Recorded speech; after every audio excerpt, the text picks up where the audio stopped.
But I can see that we can tie it down to, past practices and within their scope of their authority as a No 501c3. corporate events, no, You don't even have to but that, if it goes into the 501c3. Exactly. That's why I chose that language. exactly, and you're exactly right, because by being broader, you have more discretion as Yeah. opposed to, Okay. this is the enumerated list, and if it's on the list, that's what we can do it. Yeah. Ready? The call to meeting to order. Please stand for the Pledge of Allegiance. I pledge allegiance to the flag of the United States of America and to the republic for which it stands, one nation, under God, indivisible, with liberty and justice for all. Bruce, roll call, please. Councilmember Barrett. Here. Councilmember Bisbal. Here. Councilmember Ellis. Here. Mayor Pro Tem Gazelle. Here. Mayor Kajirski. Here. Councilmember Cusick. And Alex Agiluni just sent a text that he's delayed. He may be here later, but I asked for a motion to excuse him. So moved. Second. All those in favor say aye. Aye. On page 1 to 4, we have the minutes from the last regular scheduled meeting. Please review them, and I need a motion to approve. So moved. Second? Any further discussion? Not all those in favor say aye. Aye. On page 5 to 17 are various commission and committee minutes. Again, we're accepting them in the public domain. I need a motion to accept. So moved. Support. All those in favor say aye. Aye. Public comment. We have any public comment? Yes, please come up. Good evening, Mayor and Council. My name is Joyce Jacobs, and my husband Jim and I have lived at 45 South Edgewood for 33 years. I am a trustee on the Improvement Foundation. I have been for 16 years, and I am also a member of the recently appointed Blue Ribbon Committee. I sent a letter last week to our city manager, Mark Wollenweber, raising the following basic questions. First, I inquired about what progress has been made with regards to the tennis court project and why the project plans have not yet been submitted for bids. I was advised by Mark that the project plans would be submitted for bids in February. Council, we've been going over these plans now for 7 months, and I sincerely hope that we can start this project in the spring. My next question to Mark was why the city is replacing the current information sign at the entrance to the park at the entrance to our park with an electronic scrolling sign. Mark's response to me was that the new sign would be more convenient to staff to maintain. I would like it known that the current sign was funded by the Improvement Foundation, whose mission has always been to enhance the beauty of our prestigious community. The foundation took great care in doing this project to ensure that the sign would fit well within our community and be accepted by its residents. I would like council to know that I opposed replacing this sign with an electronic sign, as I feel the new sign would only detract from the beauty and character of our beautiful city and park. I then asked how major construction projects within Grosse Pointe Shores over the next few years would affect the traffic flow along Lake Shore. These projects being the extensive renovation on the grounds of the Edsel and Eleanor Ford Estate, the Grosse Pointe Yacht Club projects, and a massive Milk River project. Mark assured me that none of these projects would affect the traffic flow along Lake Shore or the ability of the shore's residents to come and go freely. One item, unfortunately, we did not have time to discuss due to time constraints, is why our parking lot at the park becomes a storage depot and dumping ground during the off-season. Residents have been complaining about this eyesore for years. It is most important for me to say that these concerns are not just mine, but also they're ongoing concerns of members of the foundation, as well as many residents in this community. So thank you very much for allowing me to express them tonight. Thank you, Joyce. For the record, I did forward the letter, Joyce, to the rest of the council. I wanted them to see it. And we have received quite a bit of public comment against a proposed sign, so, okay. Is there any other public comment? If not, reports by chairpersons. Rhonda? Good Good evening, everyone. In your packet, you have a list of the wire transfers for the month of January. For the most part, these are normal transfers, except for the very first item, which is just a once-a-year item, in which the city makes the health savings account contributions to the employees' accounts. On the list of checks, you have checks written for salt, for our annual calendars, for some water main breaks, for pipe to replace the water main lines. There was a check to J.P. Morgan Chase for a duplicate tax payment. It was already paid by another payer. We've replaced fire hydrants. The City of Grosse Pointe Farms billed us for our quarterly dispatch, lockup, and court fees.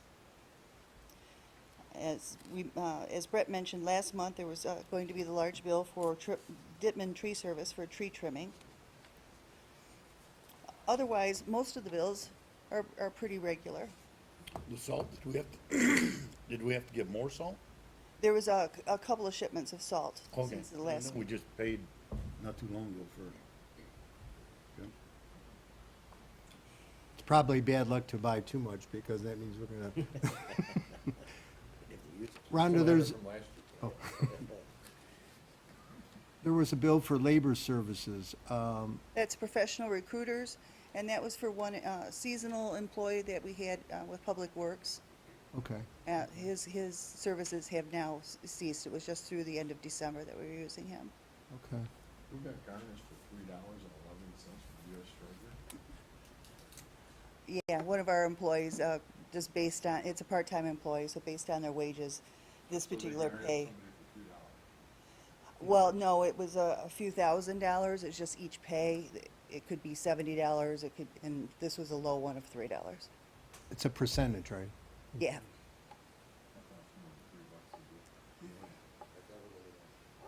Are there any other questions about the, otherwise I need a motion to approve this check run in the amount of $302,000. So moved. Second. Any further discussion? If not, all those in favor say aye. Aye. Anybody opposed? Okay.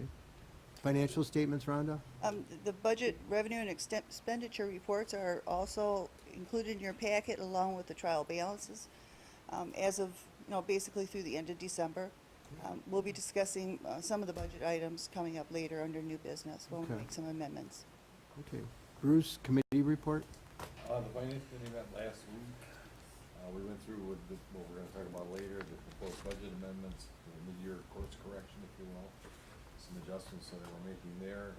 We continue to have a discussion about our road improvement project starting next summer. And Brett's come up with a plan for Duval. Instead of tearing up the whole street, he's gonna try to do a patch and replace program, cut, replace, at a cost of probably 1/3 of what the original replacement cost would be of $150 million versus $400,000. That would leave us some more money in the budget to work on other areas north of Vernier, primarily where the separation project occurred 20 years ago, and try to do some cut and patching there as well to get those streets in shape.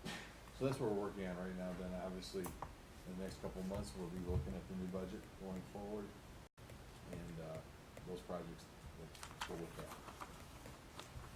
Thanks. We will not be oh, meeting next month in February. Our next meeting is March the 22nd, the day after the council. I thought you meet in Florida next month. I can't do it. Too much sunshine.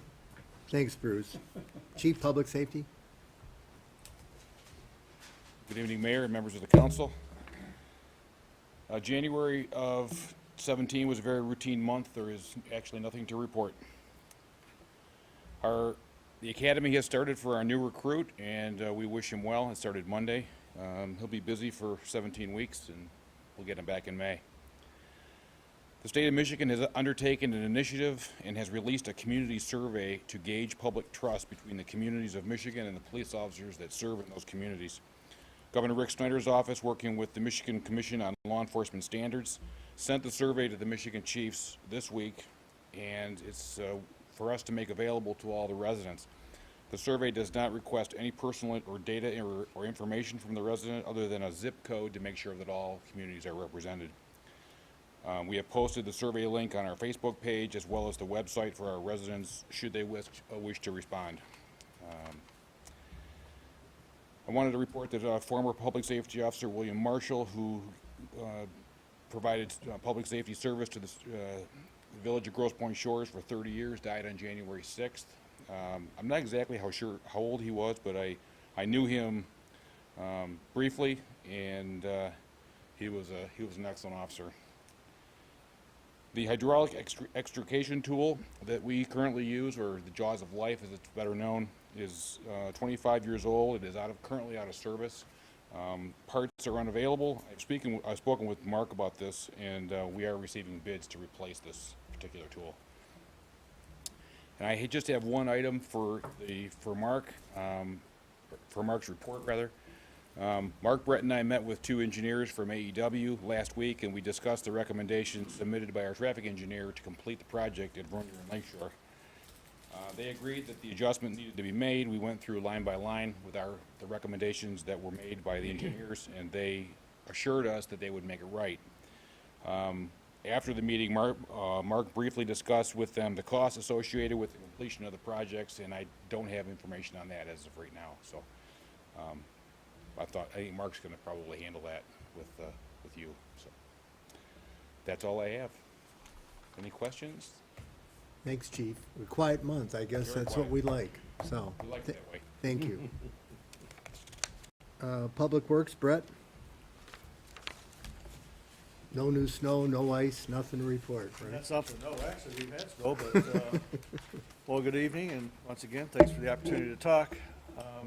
Again, with this unique weather, one of the things that's kind of neat is we've had the opportunity to get all of our Christmas decorations down, even off of the big wreath off of the elevator tower. We had some, the roof was actually dry there for a few days. We got that taken care of and put away, so it's really nice to be able to do that. As Rhonda had mentioned earlier, our tree trimming is complete in Zone 3, which is Wilson Road south through Shoreham. Naturally, next year we plan on going to Zone 4, which would be Weber south to Woodland Shores. Again, I mentioned this during our finance meeting. I got to thank council for the opportunity to get this tree trimming done. We've had a couple windstorms, and with those windstorms, we have had no damage. So that work really pays off. Not only does it beautify the community, it just helps all around. So thank you for that. Also, InfraSource, who is working in coordination with DTE, is ready to start work installing new gas mains from Colonial Road south to Woodland Shore, our village limits, our city limits. The plan is to begin on Lakeshore Road. You probably saw some traffic control devices going up today, and weather permitting, I would expect to see them starting sometime this week. We have a new supervisor in town from DTE. I speak with him more than once a day, which is just amazing. So I'm hoping that, we had a really smooth job on the north end of our community. I know that we had a lot of hiccups, but everything got taken care of, and I'm pretty optimistic. I think it's going to go better. So we still have some restoration work that needs to take place in the spring. Most of it's concrete and ground restoration, but so far all of our requests have been met. Looking forward to get that started. Your DPW staff was recertified with some training in the operation of our forklift. This is a mandatory training and certification that gives us the opportunity to safely operate our forklifts in the DPW. Who does that training? There's a special training company from forklift people, and that's what they do, is they come in and do video presentations, and at the end of the day, you take an 8-page test, and if you pass the test, you get a certification. So I didn't pass the test, I'm say no. I'm just kidding. No, Stay we all out the passed. forklift. You got a license, of course. There actually is a license. There is, yes. And that's something that's required, and we have to do that every 3 years, so. You told the insurance company about that? They're aware of that, yes. Yeah, it's a requirement, so, yeah. Also, moving on, a big smile on our face, our 2017 dump truck chassis has arrived. The chassis is nothing but the frame, the cab, and the engine. So it's our intention to pick the truck up this Friday and Monday drive it to Ithaca, Michigan, where we'll put the dump box, the snow plow, the salt spreader, and all the other instruments on it. And we hope to have that in service or ready to come to work probably sometime early March. It's quite the process to get it put together, but things are actually beginning to happen. The DPW's been out on our roads 3 times since our last meeting to fight the snow. We plowed one time, which was January 10th, where we had a real fast snow, and it happened to be right at rush hour. It was a difficult job. We got it done, and the timing was kind of unique for us. We like to get started around 3 or 4 o'clock in the morning and have our community nice and clean and done when everybody wakes up and goes to work. But the snow started coming down heavy about 4 o'clock in the morning, so it was quite the challenge to get it done. But thank goodness we had warm temperatures right after we plowed, and our roads opened up real fast. Jeff Dupre, our water department supervisor, has been very busy installing our outside registers, the remote reads. Specifically, he's got 75 done since our last council meeting. So this time of year, his meters are read, and if he's not doing main breaks, he's installing these things, and he's really making progress. We gave him a helper. Mike Way has been working with them, and he's moving right along. So I'm happy to finally report that that is moving fast. What percentage you think about? Oh, Rhonda, help me out. Are we about 50%? We're 30?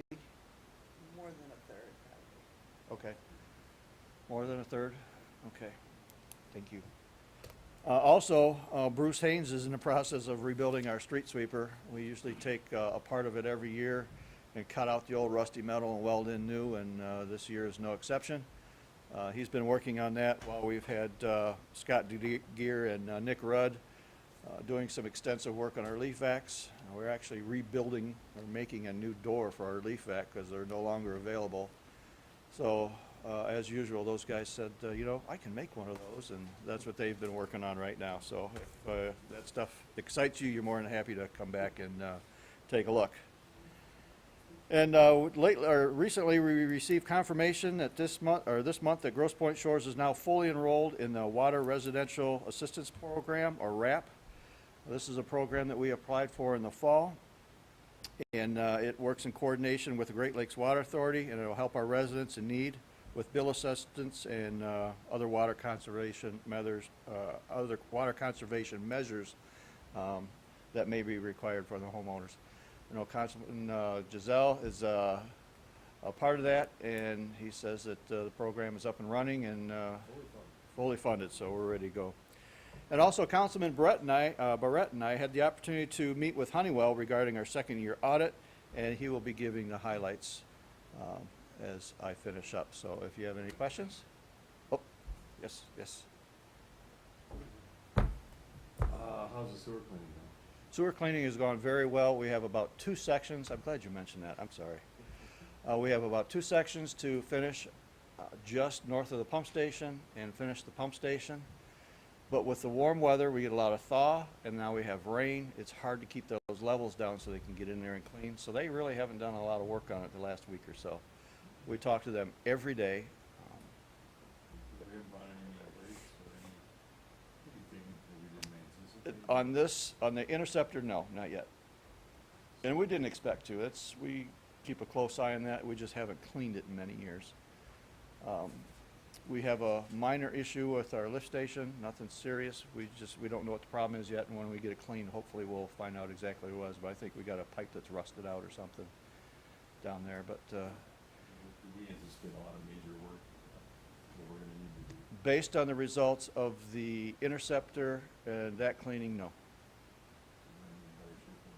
Yes, it's already made a big difference. We had a full day of rain today, and it was normally pins and needles, and we handled it no problem. Yeah, it was great. Well, we don't have any major breaks, so I'm Well, when we get moving forward with the SAW grant, checking the rest of the sewers in the community, we may find something, but we haven't as of yet. Okay? They're about down to Woodland Shores, they gotta be getting close to being finished. They are. I expect 2-3 days of work, and they should be done. But it's hard to get them in here again with this wet weather. Tina, you had a question? I do. I have 2 questions. The water main switching over, how is that decided, who gets it and on a street and who doesn't? I mean, how are you going about that? You know, Water main, no, the water, what Jeff is doing. oh, okay, the meter. The Remote meter, read. yeah. Currently, he is working on all the meters that have, we have 3 different types of reading systems currently. And the one he is finishing up or working so diligently on takes a special tool. There's a little round black thing on the side of your house, and he pushes this tool into it, and it reads it, and he takes that number and puts it in the book. That thing has been a headache, and Jeff is the only one that can operate it because it's one of those things that's just so finicky. And right now, when he reads meters, he has to borrow that reader because ours is broken and there's really no sense of fixing it. So right now, that's why he's doing it the way he is. Then after that, he will start probably 1 book at a time. And Rhonda has already suggested we'll start right with book 1 and book 2 because those 2 books have the most meters that have been replaced. Right. At least 50% of those have already been replaced. So that's how we're doing that, yeah. Second question I have, do we, and maybe the council can answer this, I don't know, is there a policy on using trash bags in the trash receptacles that the garbage men take? Do we have a policy that you must use a trash bag inside there? You mean in the cans? Yes. It has come to my attention that several residents do not use trash bags. They throw their garbage in the can loose. That is an issue. And I find that repulsive that we don't have a policy that requires that. I mean, our Public Works Department works so hard for us and do such a great job. To ask them to go through that is not just demeaning, but it's unsanitary and it's totally unnecessary. I think that there should be some kind of policy that your trash should be in a It bag. would be in the ordinance, I guess. Okay, so we'll, you make a note and to And look if at it that.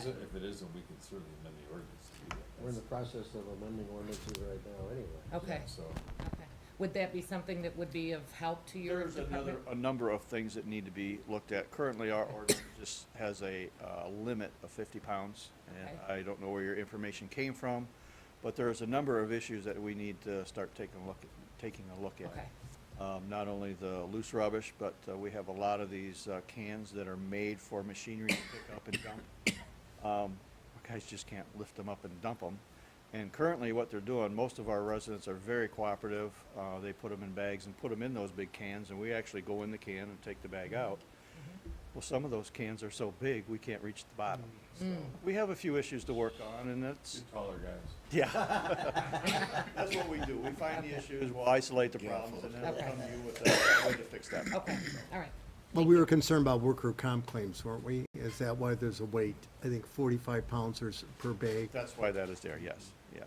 But the problems that we're having are not, like I said, that we're having people just put loose rubbish in, and it blows around quite a bit. We're having the issue with recycling, but it's getting better. We're addressing each home Okay. that comes up, so. Again, not that there's a problem on your end, it's on the residents' end that I'm finding that this shouldn't be a problem. Well, we need to, We should use we'll come up with some kind of recommendation on how to rectify that, and that's something that I haven't even talked to Councilman Barrett about it, where there's just a couple issues that need to be looked at, so. we will do that.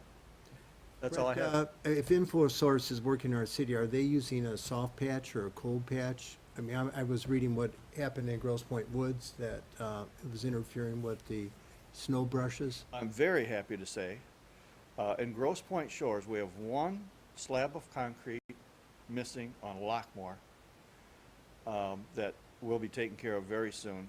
But InfoSource has been kind enough to work with Grosse Pointe Shores and remove all the cold patch and put in concrete. Will it last? Absolutely not, and they're aware of that. They're gonna come and dig it up in the spring and do it right in the spring. But this way, we can get our sidewalk plows through.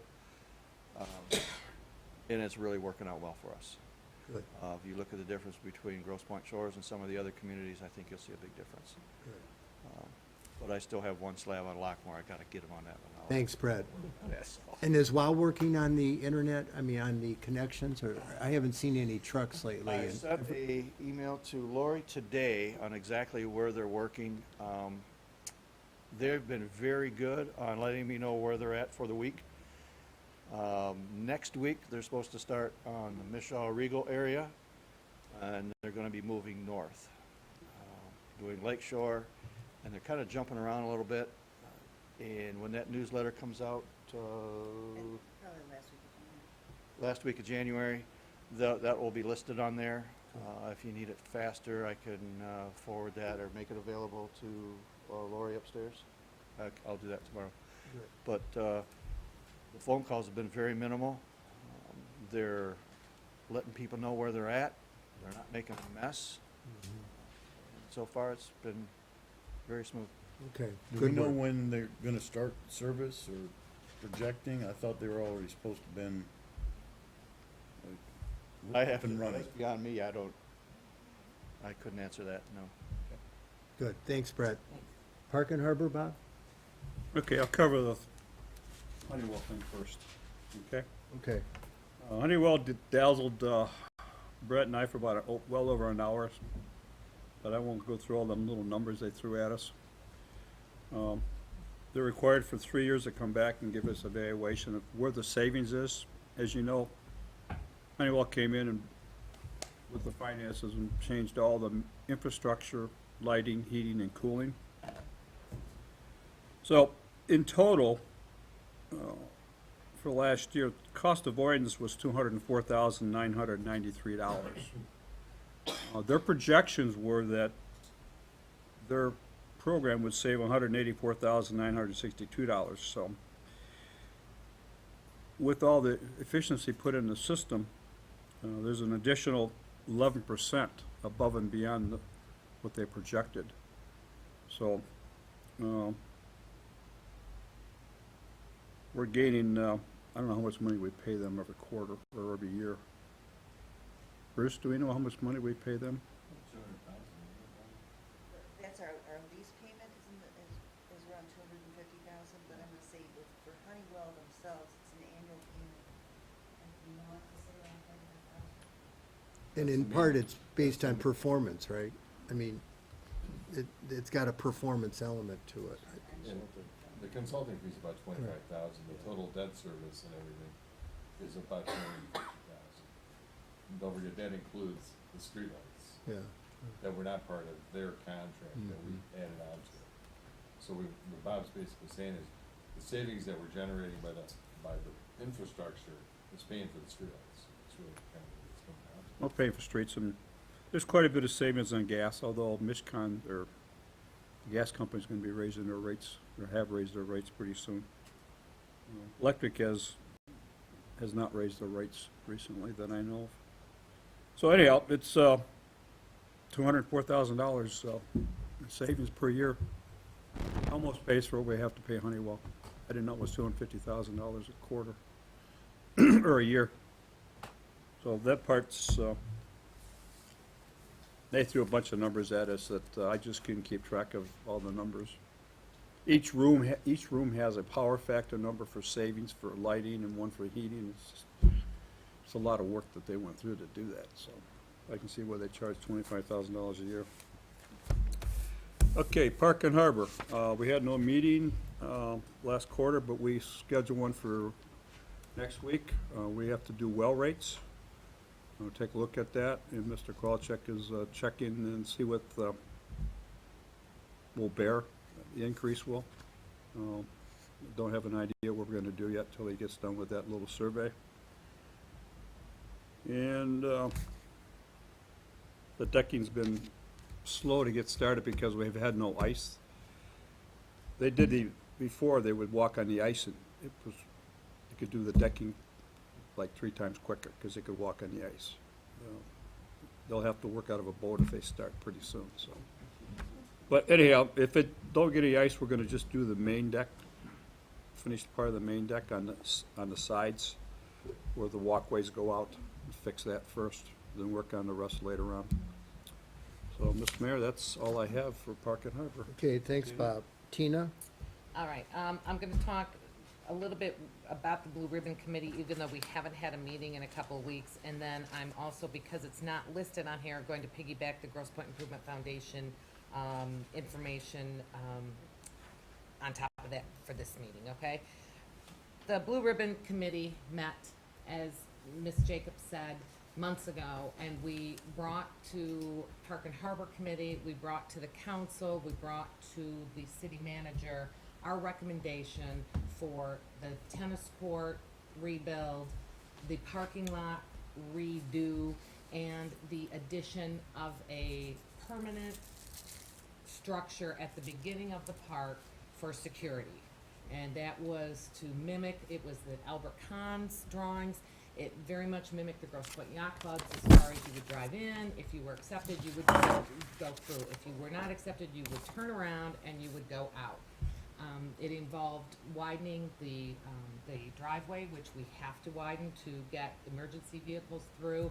And that is, I believe, what Ms. Jacobs is referencing to, that it was to be put to bid. In the past few months, there has been some back and forth between Park and Harbor, between everyone, as far as how much we want to do to the park. Security and safety has always been my biggest concern, and that's not just who's coming in with a pass to use the park, but who's coming into the parking lot. The current, we had a meeting last week with AEW, who is the engineering group that is putting this out to bid, supposedly next month. And in those drawings, they're going to be putting to bid keeping the tennis courts where they are and redoing them, moving the tennis courts to the proposed location that the Blue Ribbon panel referred to, and putting a somewhat permanent structure, may I use this, at the beginning of the driveway to house a gate attendant. The roadway was not in compliance to what the Blue Ribbon Committee had requested as far as a roundabout, so to speak. And when that was brought to question, the answer that I received was that we really don't need this, nobody wants this. So we're kind of in a standstill, stalemate, I would say, for those that are interested in increasing the security at the front gate. A lot of residents don't believe that we need it, and there are quite a few residents that believe that we do need it. I bring that up to go over now to the Grosse Pointe Improvement Foundation meeting that I had, as I'm a liaison, they had last week, is that this was brought up at that meeting, and there were quite a few members that were somewhat upset that the security issue of the park was not being addressed. That if we're going to be spending this kind of money to redo our park, we should make sure that it's secure before we put in all of these other features. So, saying that also brings up the signage. The Grosse Pointe Improvement Foundation paid for the current sign that is sitting out there today. And we rely on them very much for their generosity and their contribution to our city and to the funds that we ask of them for projects that they have been very forthcoming. I really think that we need to look at why we know why we're moving the sign, because we're widening the driveway, so the sign has to be moved. But why are we replacing that sign? And if it's that personnel don't want to walk across the street and change the lettering, then I think we need to look at why. Is that a big deal to warrant a new sign that's going to cost $9,000-$10,000, and it's going to look like, just not. Who's approved this sign? Nobody Nobody yet. I know of. No. But it's never come But that's- before this council, so But that's I don't know what's why in the anybody would works. order it. Right, but that's what's being talked about, is getting rid of this current sign and putting one that's electronic in and not manual. So, that's a bit, I think we need to look at that with the Improvement Foundation in hopes that in the future they continue to support us and not as we just take their gifts and 2 years later get something else. That's it. Anyway, Grosse Pointe Improvement Foundation had several fundraisers this past year, and they were very, very successful, and they are willing to, they're waiting to work with us and to see what we have to do as far as projects that they want to contribute to. Okay, thanks, Tina. That was quite a comprehensive report. Well, regarding the movement of the tennis courts, I mean, we're waiting for the actual bidding to see whether it's cost effective. We were told that replacing the courts in its present location would cost, with new fencing, approximately $185,000 to $200,000. And moving the tennis courts to an area of the park that borders near the Grosse Pointe Yacht Club would cost closer to $300,000.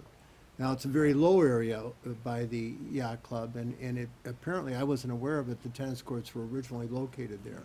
The engineers have said there's some new material, it's some geofiber, it's a breathable, it's a movable membrane, and apparently it lends itself well to conditions like that. And the reason that we look to move them is because that's an area of the park that's very, very inactive. There's no traffic, there's no foot traffic there.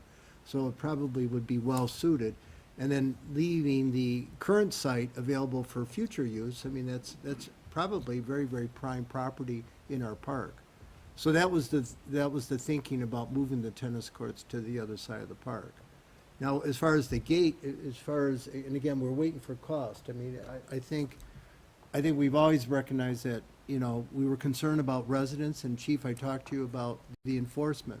This last year was like a transition year, and we had a lot of success. The chief told me yesterday, I think, that we confiscated over 50 passes from people that were trying to get into our park and producing a pass. And the gate attendants were very vigilant at the urging of the chief and looking and making sure if you were an 80-year-old lady and a 21-year-old man was walking in with your pass, that was not acceptable, and you were denied admittance, as well as the pass being confiscated. So, you know, this was a good year to try to figure out, you know, where we're headed.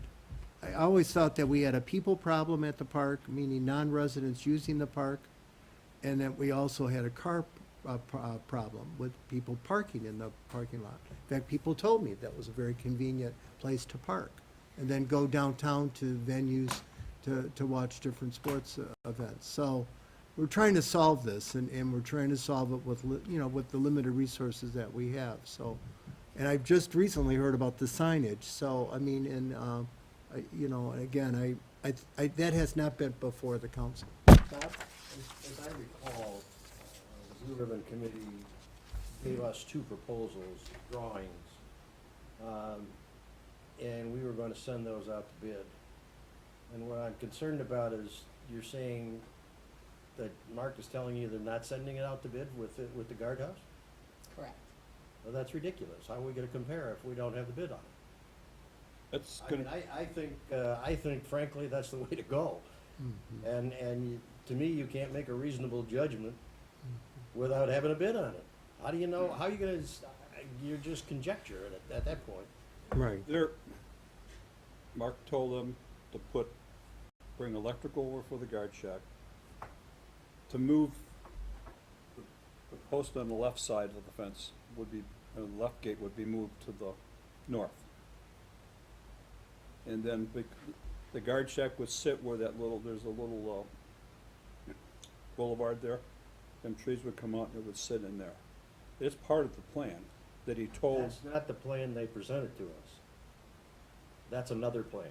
I'm just telling you what he, I mean, I want to see a bid on the plan that was presented by the Blue Ribbon Committee that we constituted to give us that plan. you have to ask Mark.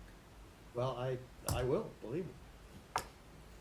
The plan that has been given to AEW that we saw last week, Bob and I were at the meeting, was this guard shack, which is a structure, but it was placed there, it was going to be placed there to be used during high traffic times, high volume times, not a permanent answer. And the driveway was not going to be altered. And the blue ribbon panels was to come in, do a loop around, and come out the same way. And that further, the north exit was to be used only for emergencies or high volume, like on swim meet days. That is not what the current bids being sent out are. It is a one-way in and the current one-way out, with this being only staffed during high volume days, That's holidays useless. and weekends. It's useless. Well, that's it. There's no restroom in Changes here. everything. So if somebody has to use the You restroom, know, then but congested on the street and everything else, it's a mess. is my Well, concern. it's something we have to look at. And Chief, we talked about it yesterday about, trying to make this happen and do it in a cost-effective manner. But I think this is what the community wants, and it's something that's permanent, something that is, for the most part, always staffed, to the most part, and with signage appropriate. So it's a private park, resident-only private park, and the signage right there. So if someone pulls in, they may give some pause to carpooling with somebody else from another community and using our parking lot for that purpose. Chief, yes? With the re-engineering of the intersection, it also included in front of the park. If you notice that currently there is no traffic signal as you exit the park out of the south gate. That has been eliminated in the engineering project. I now hear that we're widening the gate. The plan from our traffic engineer is based on the current width of the gate. That would be a one-way in, and the north gate be a one-way out, because at its current width, it doesn't qualify for a two-lane road. So I don't know how that fits into the dynamic of that temporary, or that booth. But that was the plan from the engineer, is that we would make this a one-way in. Now, if it's sufficiently wider and it qualifies for a two-lane road, then we could have an exit there as well. But that will depend on the width, whatever is decided on the width of that gate. And that would alleviate the concern you had, Chief, of having the gate attendant watch the car. That makes it Actually, completely more enforceable for us, because we can watch the vehicle exit the park. So, just a thought, but the current recommendation is if the gate, if we maintain the same width of the south gate, it's gonna be a one-way. It should have never, ever been a two-way road. So, Okay. with minimum traffic volumes, it's normally not an issue, so. Brett, do you know how wide we have to make it to get the ambulance and the fire trucks in there? We had talked about this at the meeting. Yes, we did get an email from one of the engineers, and there was 30 feet We- for a 32-foot trailer, but the fire truck was. We can get in. That's, we can get through the gate if we utilize the whole roadway. The trouble is that some of the DPW and construction vehicles that have very difficult time there. Okay. Thanks, Chief, for clarifying that. Again, this is a work in process, and recently, we just had a newer Park and Harbor committee member bring up some other concerns that I've forwarded to the council for the next Park and Harbor meeting. So hopefully, some of those can be addressed as well. Brian, legal? Okay, thanks, Ed. Just before I get into what we did this past month, I want to respond to a question that being raised. The city does have a an ordinance that says it shall be unlawful, it's in section 28.5, or 28-5 of the ordinance, says it should be unlawful to mix or deposit garbage, which is defined or food waste, in any container or other means of accumulation, storage of rubbish, which is a separate meaning. Rubbish is exactly what you think it is, and garbage and food waste is exactly what you think it is. And it says that the disposal of garbage and food waste shall be primarily accomplished by the means of the installation, use, and operation of disposal units within someone's home. You don't have an ordinance presently that requires anything to be put in the heads. Okay. To the extent that there's an amendment needed, I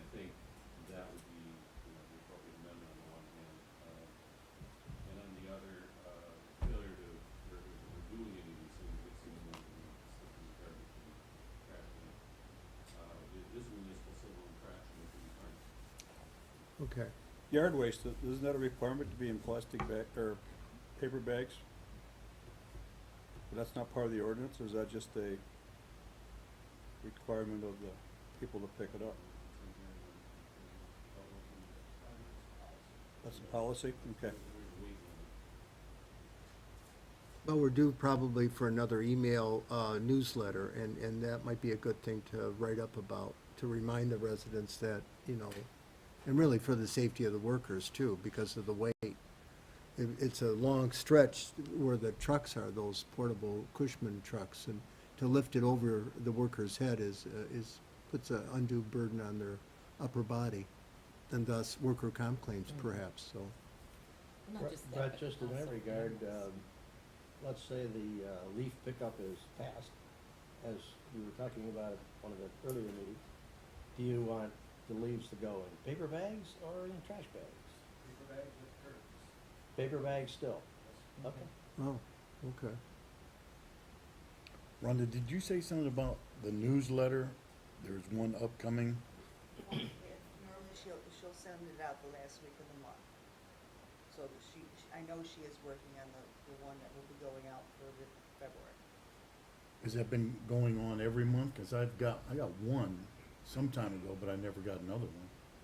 Yes. They've been coming out every month? I'll have her make sure you're.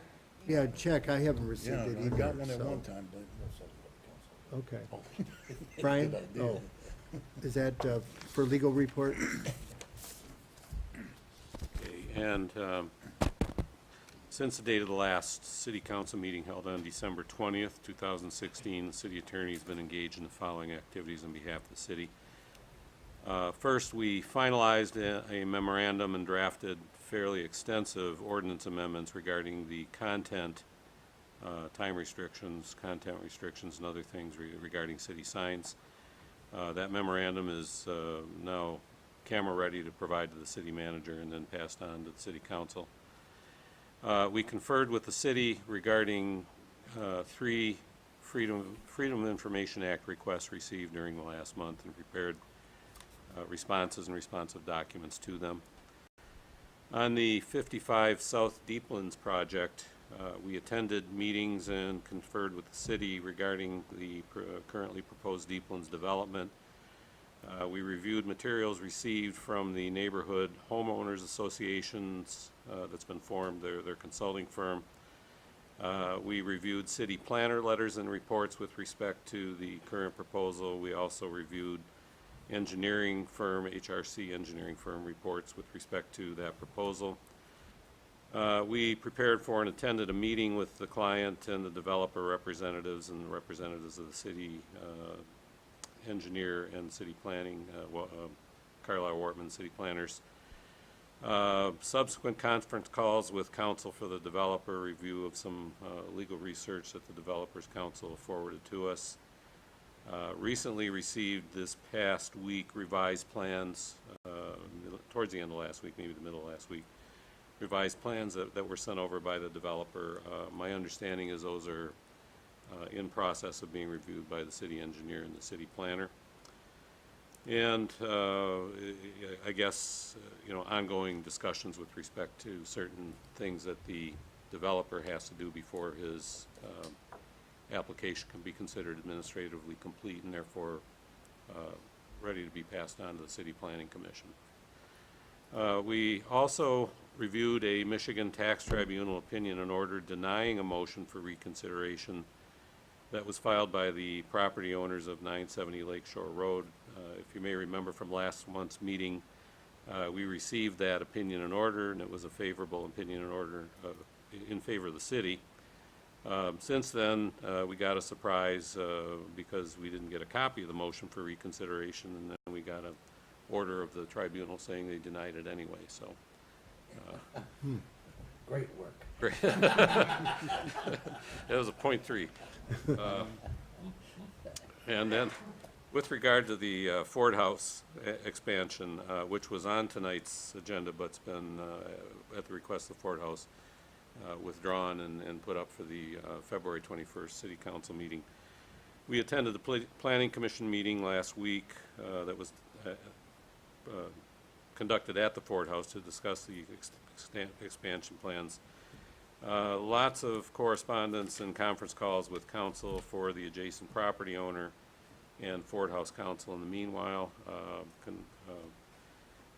Conferences and conference calls with the mayor and planning commission members and the city manager with regard to the proposed approval of the expansion plan on the one hand, and some draft conditions that were to be included with it, included in the resolution approving on the other, such that the Ford House Council decided to try and work with the adjacent property owner, address some of the concerns that have been raised regarding the expansion plans, and then present something that arguably may be more palatable next month.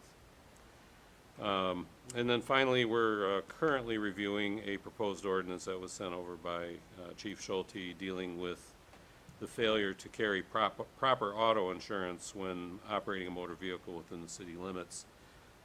That ordinance would classify that failure as a misdemeanor, and then certain fines could be imposed as a result. And that's my report for the council. If there's any questions, I'm happy to answer them. Thanks, Brian. Are there any questions? Brian, the revisions to the signed ordinance, is that to be in accordance with the recent U.S. Supreme Court It decision? is, yeah. It doesn't affect the open house signs that we have where they're prohibited on public property right No. now, right? Okay. Okay. No, it would affect the ordinance regarding garage sales, rummage sales, and estate sales, without going into all the details. Okay. Billboards, banners, pennants, and other advertising media, and then certain prohibited signs. Content neutral. Content neutral. It has to be content neutral now. Okay, good. Thanks, Brian. Chief, you covered Mark's report. We don't have old business, new business. We have some budget amendments. Bruce, you want to explain those? Rhonda, you want to come up? Do it together. I've gone through the budget just through December 31st, and there were several items that, first of all, I knew that we have already spent what we were going to spend for the fiscal year on, such as workman's comp, the cost of living allowance, the general liability insurance. So that's where I started at when making the budget amendments is, okay, we know these are final numbers on there. And then go through each line to see how we are we, did we estimate low, high, and go from there. So come May, June, I will be presenting more amendments as the final numbers are coming in.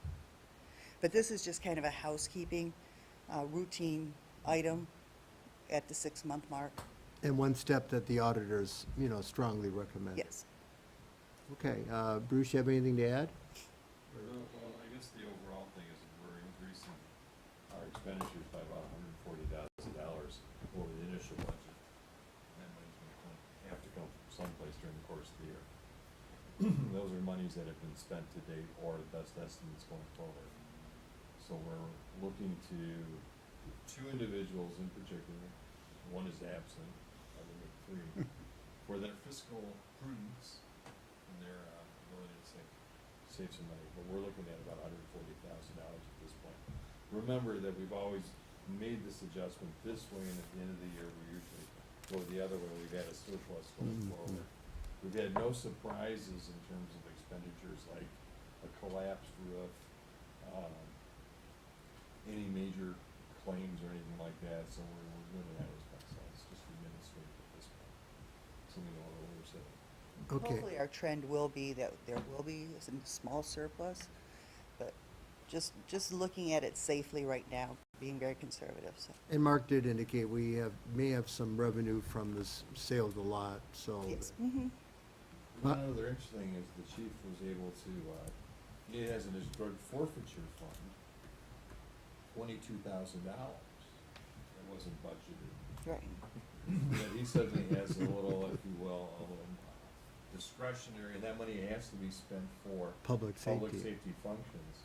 So hopefully he's not looking at like a jet ski, any of those kind of items. Jaws Yeah, of life jaws would be of very life. But it's a good thing in the sense that was from that drug when you pulled over primarily that one person who had the crazy gun and almost drugs in the back of the car, and you prevailed in keeping the cash that they found in the stop. So that would give them, that's resources from well used or something like that. Yeah, good work, Chief, because I know Wayne County wanted the money, and there was a little bit of a tug of war. So, okay, I need a motion to approve these interim budget amendments. So moved. Second. Or any further discussion? Not all those in favor, say aye. Aye. Anybody opposed? Okay, thank you.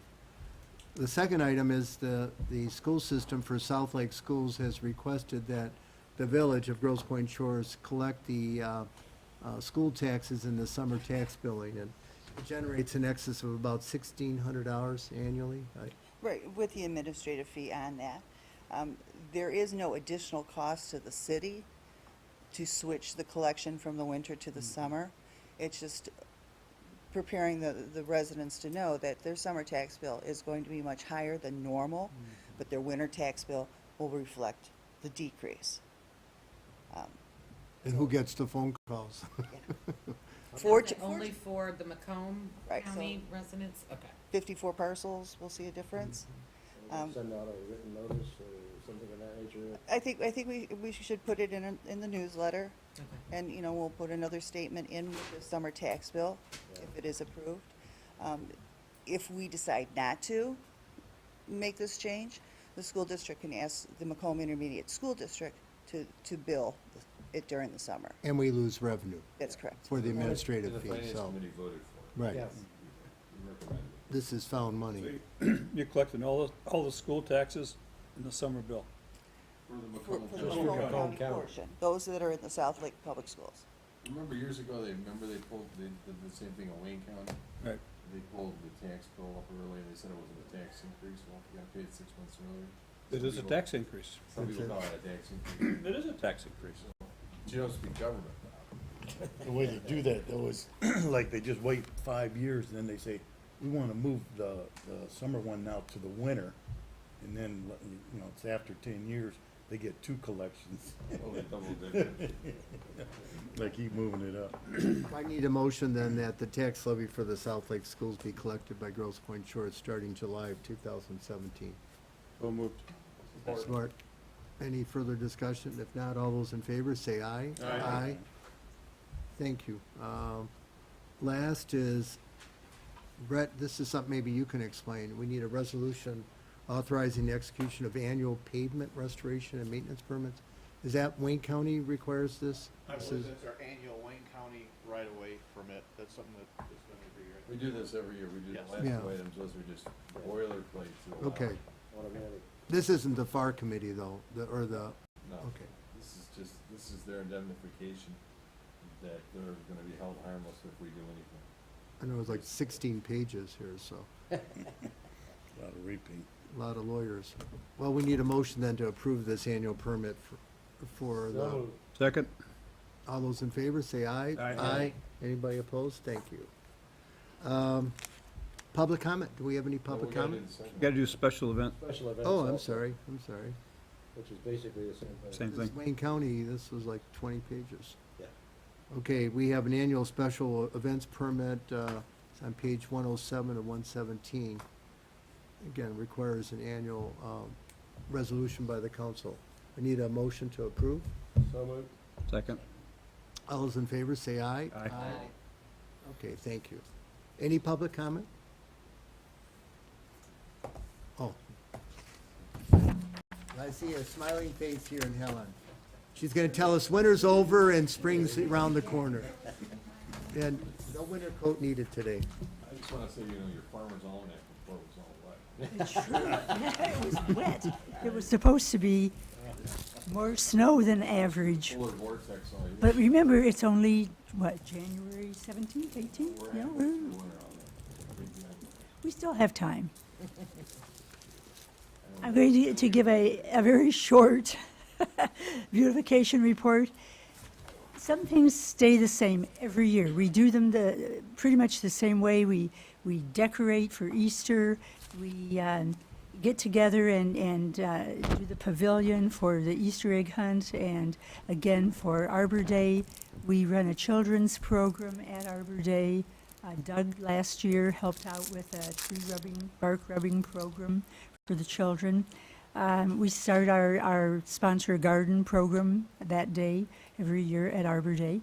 And then we go into our planting, and we had Vito, he's not here tonight, but he usually is, Vito Kazenza and Mary Nichols, Bruce's wife, helped us out this last year with planting, which it's always nice to have extra people planting. It goes that much sooner, and we can eat that much more pizza a little earlier. So, it's a lot of fun. In the fall, we always contribute to the Improvement Foundation as a beautification committee. We did that again this year for their event, that Ready, Set, Go event that they had. And then at our beautification committee meeting in September, we had a couple of new things happen. One was that we voted to reestablish or reintroduce impatiens in our gardens. Remember with downy mildew, the spores in the soil would not allow us for several years to grow impatiens again because they would be susceptible to that spore. We think now that maybe we have seen last summer enough gardens that looked good that perhaps impatiens can be planted again. So we aren't going to go gung-ho. We're not going to pitch all of our begonias, but we're going to try a trial garden, introduce them in that garden, and see how they do. That way it's not anything to replant with begonias if by July they succumb to a downy mildew spore. So we're going to do that, and that's kind of new. Then the second thing that we voted on to do was the Shred Day. We did a Shred Day when we hosted the HHW Day 2 years ago, along with Britt, and it did really well. People really attended it. We had lines out onto Lakeshore. I doubt if we do another one this year, we're going to get that kind of response, but we thought we'd try one every couple of years to see if there is interest, and we think that there probably is. So I'm going to arrange sometime in April or May to have a shred event. Then, in September, we helped Mike clean up the park. That has become an annual event now, which is very helpful to him with the fewer kids available because they're all back in school. That's quite a burden, the entire park cleanup. We do it in about 3.5 hours. So thanks to the tool that we bought with sponsor garden money in 2013. So that always happens, and then our big event in the fall, of course, is decorating the park and staffing the pumpkin patch at the Boo Fest. That's kind of it's become a tradition, I guess, and the kids never get tired of it. They love to choose their own pumpkin, take it home a week before Halloween and decorate it, carve it, do whatever they want with it, and come back the next year just as eager as they can be. So that's now a tradition, and we love doing it. It's a joy to see all those happy little faces tripping over pumpkins as they scurry in the dark to try to get their pumpkin. Then we also did some new decorations for the Christmas celebration that we have, our lighting ceremony. And then we want to thank the council for the absolutely delectable luncheon that you provided all of the volunteers. That was very well received by our committee. The food is delicious, and we thank you all because we know it comes out of your pockets. So those things are all typical. We do them every year, and it's a lot of work, but we really enjoy doing them. The things that really challenged us this year, that were time-consuming and fraught with problems, there were two. First was the winter kill from 2 years previous for a lot of the shrubs in the village. We completely replaced this spring, starting with the beginning of May, with sponsor garden money. We replaced the north and south entrance greenery. We replaced many of the boxwoods around the village that had succumbed because of 2 harsh winters. And we also replaced the yews, the Hickseye yews that were that we installed at the McKinley bed. We took out the boxwoods that used to be there because every year we kept getting dieback, and we put Hickseyes now instead. We completely replaced the outer perimeter of that garden. So, and we put new boxwoods at the nautical bed. Evergreens are expensive, and we are so thankful to our garden sponsors. Because of them, we had the funds to redo that. Then the second big challenge we had this year was, of course, getting the boardwalk ready for the garden tour. That was more problematic than we ever anticipated because Mother Nature sent nasty gusts of wind that carried the water from the lake up into the gardens in the boardwalk. They washed away the dirt and instead replaced that where the dirt was washed away, and we had roots showing like 5 and 6 inches. Some of the riffraff, the little stones, it's riffraff, it's limestone riffraff, that got deposited in the gardens, not once, but 3 times. So, and that was like 3 weeks before the garden tour. So a lot of the work we had done in planting, almost 200 perennials in the boardwalk, we just held our breath and kept taking the riffraff off, putting in more topsoil. I think Brett brought in 4,000 pounds? 2 tons, I think, of riffraff to replace the riffraff which is now at the bottom of the lake. We put it back in the outer perimeter of the gardens where it's supposed to be, but then, you know, Mother Nature just had a very windy spring for us, and that caused a lot of problems. We did get all 225 perennials planted. We replanted everything that we needed on the boardwalk and held our breath that wouldn't happen the day before the tour for the Grosse Pointe Garden Tour. It did not. Mary Matuja welcomed people to the garden tour. Everyone seemed to have a really good time, and we had spent enough time. We even put in really colorful annuals in the boardwalk for a little bit of extra color. We really put a lot of work into the boardwalk, and it paid off. The garden tour was lovely. We had a great summer with new plants at the boardwalk, but again, it was Sponsor a Garden money that afforded all that. So our Sponsor a Garden project is just critical to us. Gardens are not static things. They change. Some die, some flourish, and then you have to divide them. Maintenance is constant with gardens, as we all know, and our gardens in the shores are no exception. So, to get to our Sponsor Garden project, this is our 7th year. I can't believe it's been 7 years. We had 9 people who sponsored gardens as new sponsors this year. However, we had 9 people who did not sponsor gardens, so it was kind of a wash. Last year, we had made about $9,100. This year, I think we made around 93, just over 93. We had 70 gardens that were sponsored. I can't believe that we have that many gardens, but we do, and they weren't all sponsored, so we have a few that we can work with for next year. So we were very successful. We brought in, like I say, $93.50. And our invoices totaled $6,600. And then we also had an invoice from Eckert's because of some of the Giflor liners that had to be replaced. And then we had to redo the brackets that hold those donut-shaped pole pots in place because of the 2 new poles that are a different size out on Lakeshore and Vernier. So we have to readjust the brackets, which was about $1,000 for all those kinds of things. We had the money. We have about $1,000 to $1,500 left over after we paid all of our bills, and that if we need something early next spring, maybe that can go toward that.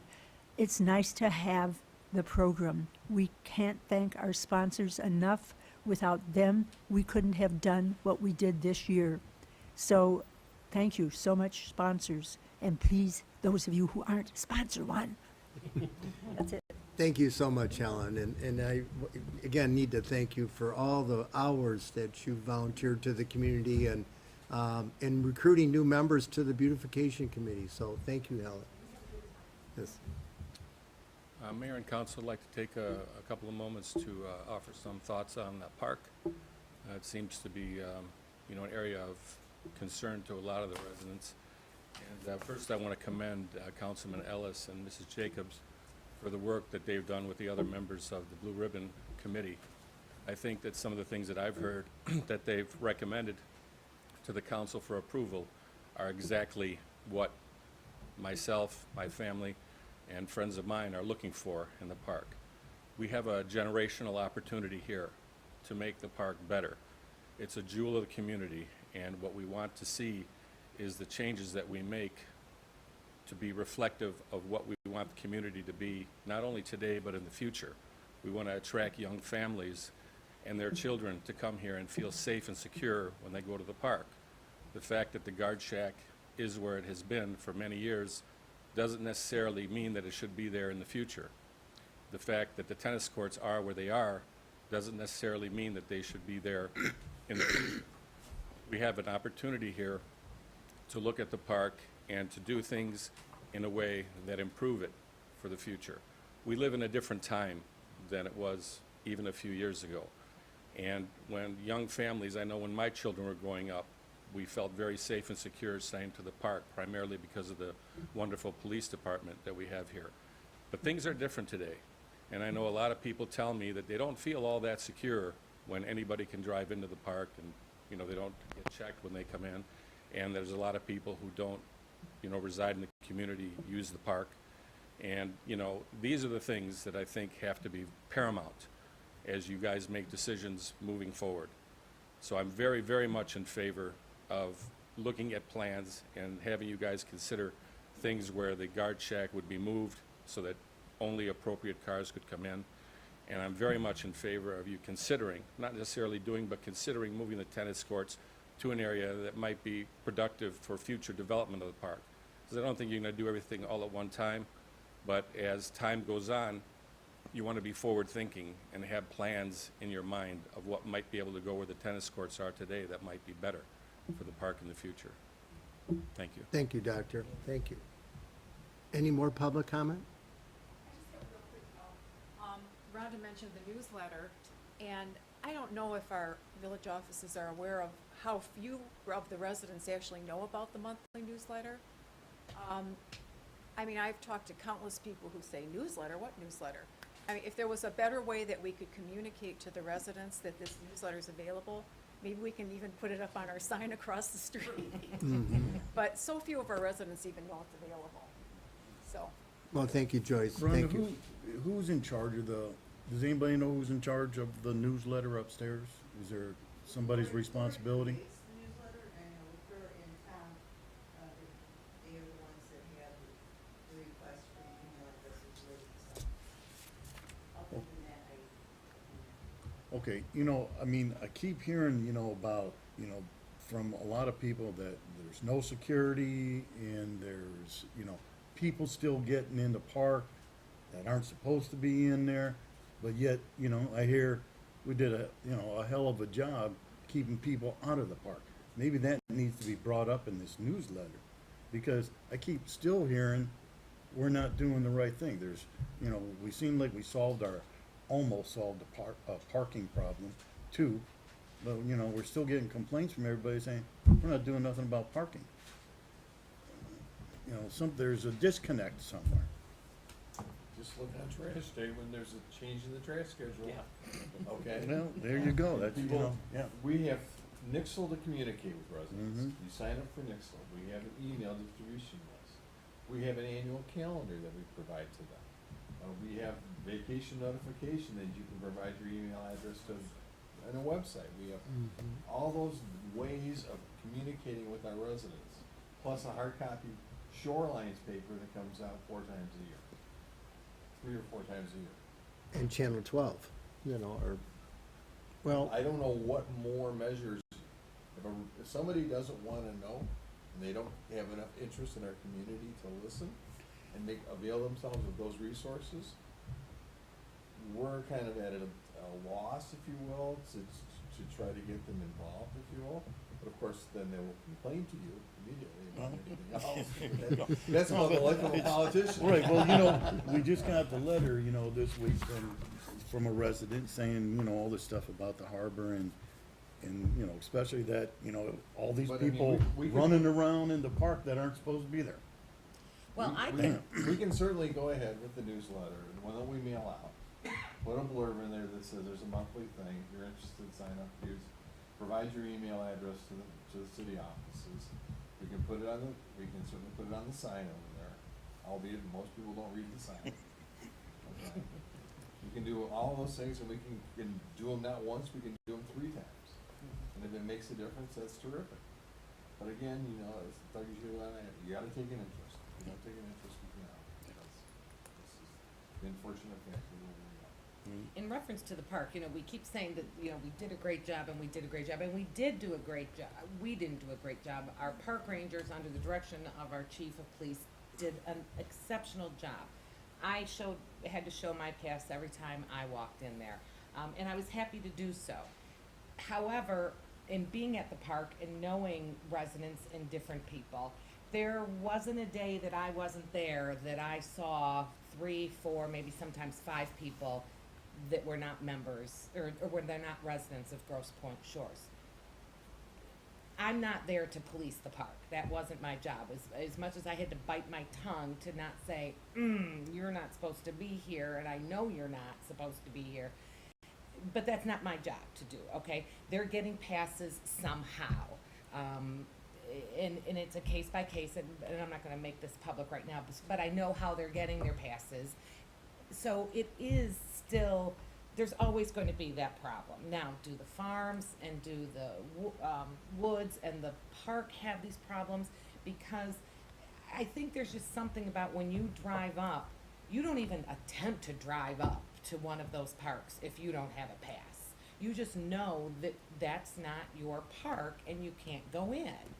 And they're very clear to tell you, you don't have a pass, you go on right through. Because I know a lot of people sometimes are just driving up and down Lakeshore from out of town, and they'll just stop by because they don't know that these are public parks. So I think what we're saying is that for the future, last meeting here, I had to park across the street because the parking lot was full. And as I was pulling in, there was a car right behind me pulling in, came and parked right next to me which made me nervous. Okay, the driver, it made me a little concerned. I'm like, I have to walk across the street.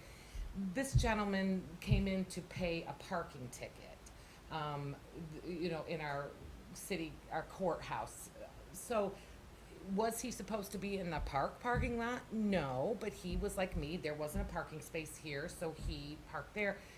But it just made me a little uncomfortable for whatever, various reasons, that he was able to come into the park right next to me, and there I was in this empty parking lot with just me and this gentleman. So I know what residents are saying. I know they want to feel safer. They want to park their car there. They don't want it, hopefully, to get broken into. And also, I think it would eliminate two people saying, I forgot my pass, I mean, how often have we gone to the park and we have forgotten our pass if you don't have it in your bag?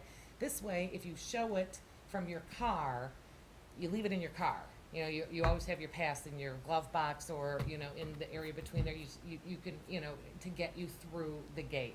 And I know on busy days, we have 2 gate or 2 guards, rangers there. One that could be closer to drive people, or, to shuttle them to their boats, those that need assistance, and somebody to stay in the gate. So, again, that was what the Blue Ribbon Panel, the committee had recommended to the city, and to get bids on, and I just hope that we can use that plan to get our bids.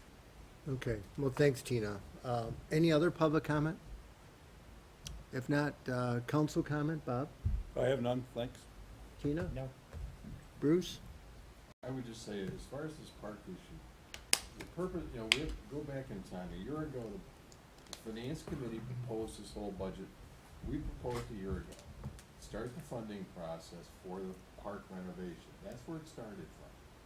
And we said at that point the park needed a substantial renovation or addressing the declining quality of the tennis courts, and at that point, we suggested the use of a Blue Ribbon Committee.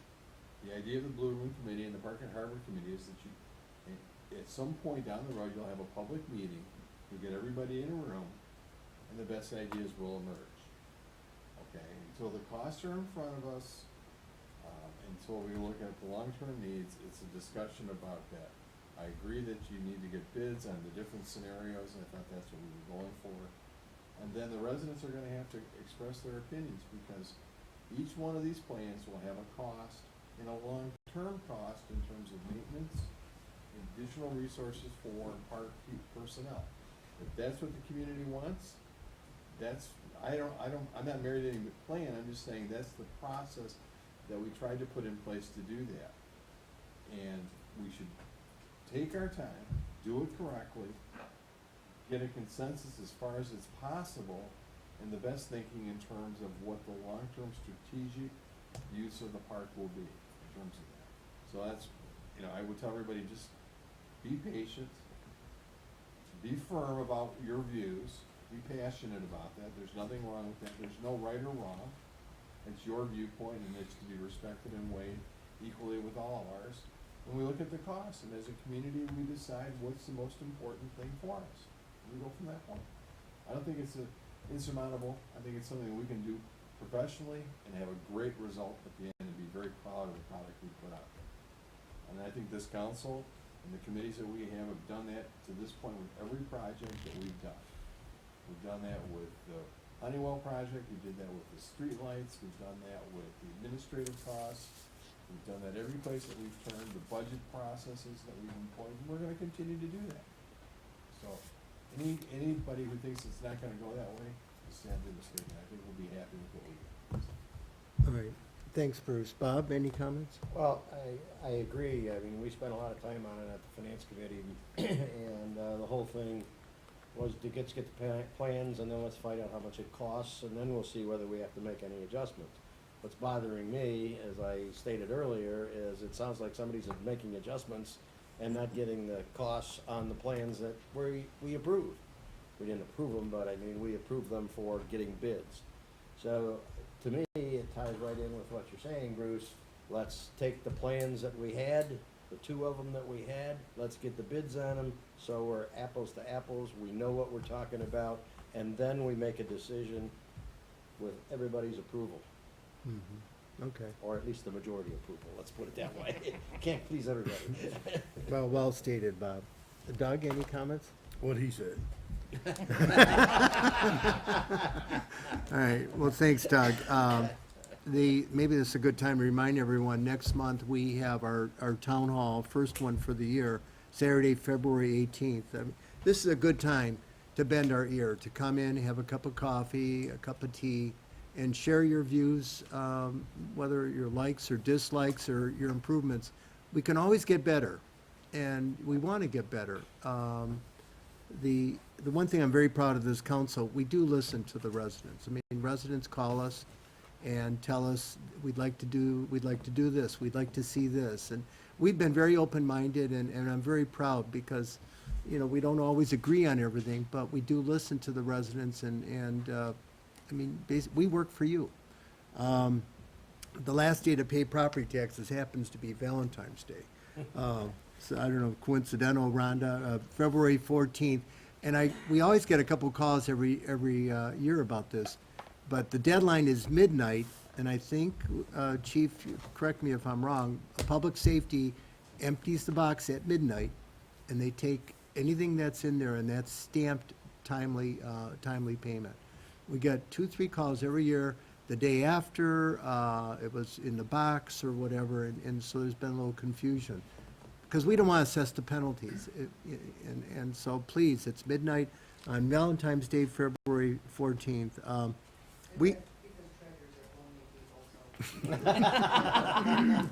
Valentine's Day, Rhonda? We had a mayor-managers meeting last week, and Charles Burke and several representatives from the War Memorial, the new name is the War Memorial, met with us to give us their update. They're still working on plans to convert Freeze Auditorium, the auditorium into a theater, and they want to name it the Patriot Theater. So it's still, plans are still in the works, not a lot of details, but they're soliciting comments from the community, and they have a long-term relationship with the tenant, i.e. the Grosse Pointe Theater. And Grosse Pointe Theater's been in existence over 75 years, and apparently they're offering a few weeks less than what they're used to, and so it's causing some degree of concern by their longstanding tenant, but hopefully that can be worked out. The Pension Commission, we met today with our actuary, Sandy Rodham. Rhonda was there, Chuck was there. We basically heard good news. Don Lindau and representative from Azimuth Capital Management told us we did very well. We outperformed our benchmark, which our internal return is 7%. The push down is lower. We're limited by state law. We can only have up to 70% of our assets in equities, and the other 30% are in fixed assets or alternative investments. So when your fixed income assets are getting less than 2%, 1%, you know, everyone knows what they get at the bank now. We're not doing much better. So 2/3 of our portfolio by state law is limited. I mean, the 70%. We're at 68% right now, and we did very well for the year. So that's good. We're making progress on getting this building designated as a state historic site. Mark's working with the author of our historic book on the Village Grosse Pointe Shores, Arthur Woodard. We are working on an application with the pictures that we have from the Bentley Library and to get this designated as a historic structure. I think there's some value in it, and there may be some opportunities in soliciting state grant money with respect to any repairs. This building is over 100 years old, the main part of the building, and was designed by in this area, the most famous architect of all times in the 20th century. This was an Albert Kahn building, so we're very proud of it. We want to make sure we can sustain it for another 100 years. With that, our next meeting is February 21st. I need a motion to adjourn. So moved. Support? Support. All those in favor, say aye. Aye. Thank everyone for coming. No. I thought we were gonna have Yeah, I'm like, yeah. I thought we'd have a shorter meeting, but good. Well, things are coming out. That's good. Well, wasn't that bad. No.